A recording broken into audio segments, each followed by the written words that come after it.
love so near. Oh, won't you hear? We'll be together till It's now 2:30 in the afternoon. Dawn Marie in the Waves taking you up to 3 p.m. And you know, when 2:30 comes around, what time it is? It's the time for the love segment. And what is its topic this afternoon, Pastor? Topic this afternoon, Pastor Dawn Marie, is can dominance and intimacy coexist in a marriage? And if it can, tell me why. And if it can't, tell me why it can't. How does it work? Does it create emotional distance in the marriage? Because, we're sensitive.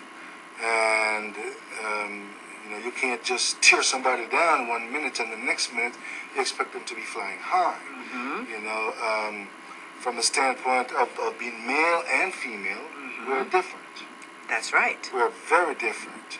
And a man needs honor. That's right. And a woman needs security. That's right. Okay? And, when dominance creeps into that, and what it actually does, it's something that, the very same thing that we need, it destroys. That's right. But do you think that because the man is supposed to be the head of the house, he is the head of the house, and he deserves to get honored, do you think that some men get that mixed up, meaning that because he's the head and he's supposed to be, getting honor, that the wife should be, respecting him?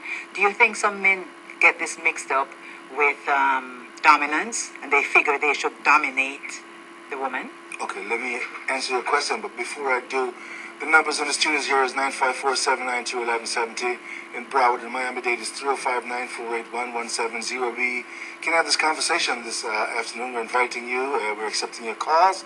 If you want to add to the conversation that we're having here about can dominance and intimacy coexist in a marriage? Okay, your question is, does he get beside himself? Yeah, in a nutshell, yes. Right. But the thing is that, it's an individual thing. Uh-huh. Because all men aren't the same. Right. And we all behave a little different at times. Mm-hmm. And in some cases that can happen, but in some cases it doesn't necessarily have to happen that way, and we cannot limit it to just being a man problem. No, and it is not, because you have men who does everything in love. He knows he's the head of the house, but he does what he does, he does it in love. But I can tell you this. Uh-huh. I can tell you this. Yes. A man should love his wife. That's right. Even as Jesus loved the church and mm-hmm. died for it. Mm-hmm. But the wife must submit herself to her husband. That's right. That's what the Bible says. The man will find that she will not have any problem submitting to him if she sees in him that he's a godly person and that he does things in a godly way. He will not have a problem. And he's showing and he's showing her love. And he's showing her whatever love. he, right. however he treats her, right. He's doing it all in love. You too can participate. Maybe you have some of this happening in your relationship and you'd like to share it with us. In Broward, it's 954-792-1170. Miami-Dade, 305-948-1170. And let me just add, because I want to describe what dominance actually is. Mm-hmm. Because it's a terrible thing, because it destroys the intimacy in the marriage is impotent. I said impotent. And dominance is control. Okay, dominance is the control. Now you control with the money. Uh-huh. You control with all the decision making. You control with intimidation. Mm-hmm. You said, fear me. If you cross me, you'll pay a price. Mm-hmm. You know what I mean? Mm-hmm. And so, and that's how folks, they terrorize. And it's not about that. It's not about that. And when you have that in a relationship, there's no intimacy. That's what I'm saying. It kills it. Yes, it kills it. Kills it. Yes. You know what I mean? And so, we want to find out from our listeners now. We have a few more minutes to go. You give us a call now. I know our listeners, they love to just sit and listen because they enjoy it. Sometimes they, participate. But things like this, it's we need to get it out there. And by the way, we're counselors, and so if you have a counseling issue, you can call us, and we can, there's help for you if you have issues. Okay, so we're just having this conversation this afternoon.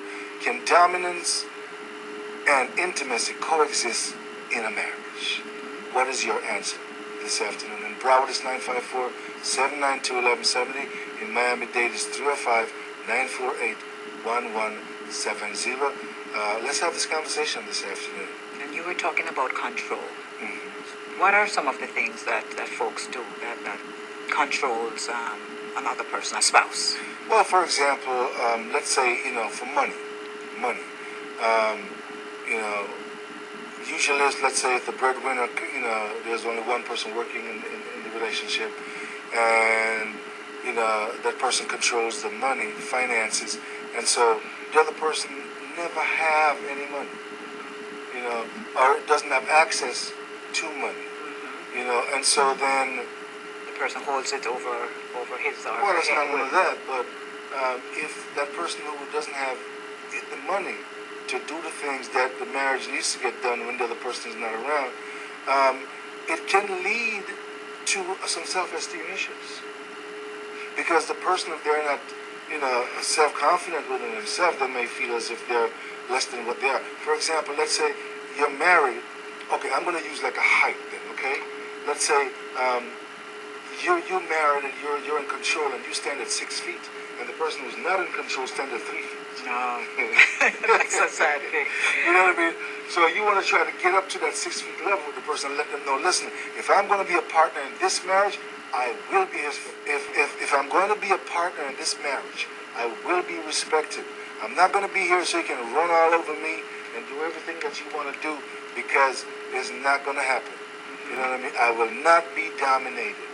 And once you stand up for your right and you start letting your partner know, look, listen, you're not going to run over me. Some folks are married, and, they have a saying that they say, the one who loves the least controls the relationship, controls the marriage. It shouldn't be like that. And if you, don't stand up for yourself, these folks, they will run all over you. And that's the thing, that we're having a problem with. We see a lot of folks who've been married, and there's just too much. It's just too lopsided.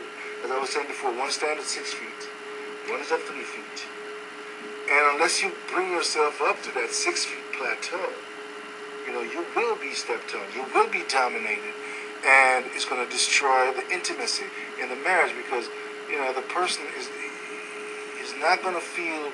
They're just going to feel like they're used, because then they're not going to enjoy it. They're not going to be a willing partner in this intimacy, and it's just going to be so sad that, a beautiful thing such as a relationship, as a marriage, is going to be destroyed because someone just wants to dominate the other person, and it's just so sad. WAVS caller, are you there?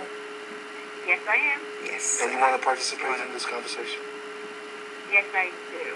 Go ahead. I guess my 2 cents into the situation, what I see happening all the time as far as the man misunderstanding his role in the marriage, is that he thinks that being the head of the household means that he gets to make all the decisions. And I think it's important that we remember that a marriage is a family unit. You're one. So That's it's right. a matter of who is better at a particular situation. That's right. So you be the one to say, okay, so I'm better at finances, so I'll take the lead here. Honey, you're good in this situation, you take the lead there. And you're working together so that the family can win. And that's it in a nutshell. Let me ask you something, because you started out by saying you think, what you're seeing is that the men think that they should dominate the relationship and make all the decisions. But let me ask you, how could we turn that around and have the decision-making process to be one that is pluralistic? That is too realistic. Pluralistic. That means it is made by both parties. Like everyone is doing what Right, so I they're think best it's just at. a matter of realizing each other's strengths. So it's, yes, the woman is supposed to honor, and yes, the man is the head of the household, but in loving your wife, I think you should also be able to take a step back to say, you know what, this one, honey, we're going to follow your lead on this one. You and you You are... know, so it's two-folded. You know, so when you love someone, you're not going to be domineering. You're not going to say, oh, you know, because I'm a man, which is what you typically see. I'm not saying it's all the time. Right. You know, what you would typically see where the man is going to say, well, I'm the head of the house. We're going to do this. You know, I'm not going to listen, or I'm not going to honor what you have to say in this particular situation because I'm a man. And again, it doesn't happen all the time, but you will generally see that that's problematic in the relationship. And of course, the woman too is supposed to understand that the man is the head of the household. Right. You know, and but it's both working together. Yeah. I want to look at it from the perspective of not gender, but from the source of the dominance, because it can be... But that's a part of it, though. But when I started out by saying some men confuse that role because they're head of the house. They confuse it as being, they should control everything. Okay, but But the thing is... it's not a gender thing. The thing is, yes, it's it a is part. bigger than a gender. It is. And it's because it happens on both sides, actually. Men, because it's not a gender problem. But I'm looking at the dominance, be it from female or male, because it happens in both. It does. It does. Okay.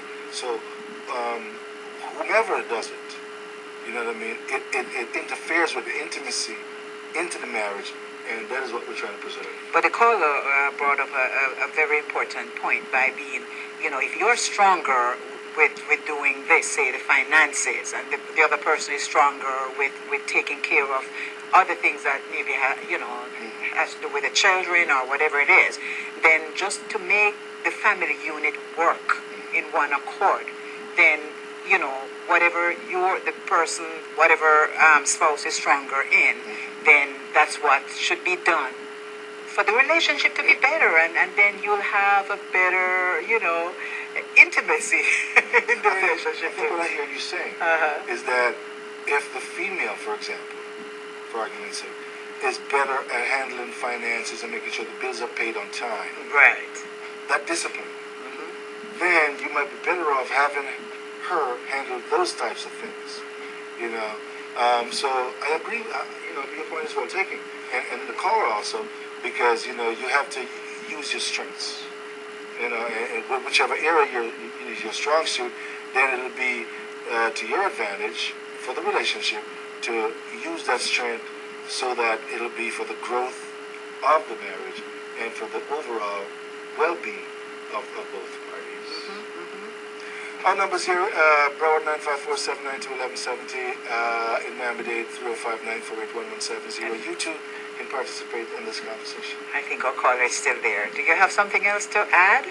No, that's it in a nutshell. Well, thank you so much for your participation this afternoon. Okay, that's the way. Okay. Yeah, and I think she makes some valid points.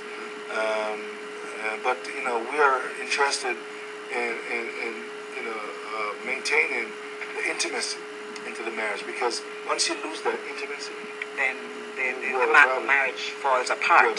Yes, you have a problem. Yes. And the dominance it destroys both the honor and the security that both the man and the woman needs. Okay, I think this was a great topic this afternoon. We have a guest specialist standing by, so we'll have to just put a cap on things and come back next week with another segment. And of course, reminding our listeners that if you have someone that missed this and you want them to hear it, you can go to Love Lives in Me 2 on YouTube. That's Love Lives in Me number 2. And you can capture this all again. We will come back with another segment next week, Tuesday afternoon.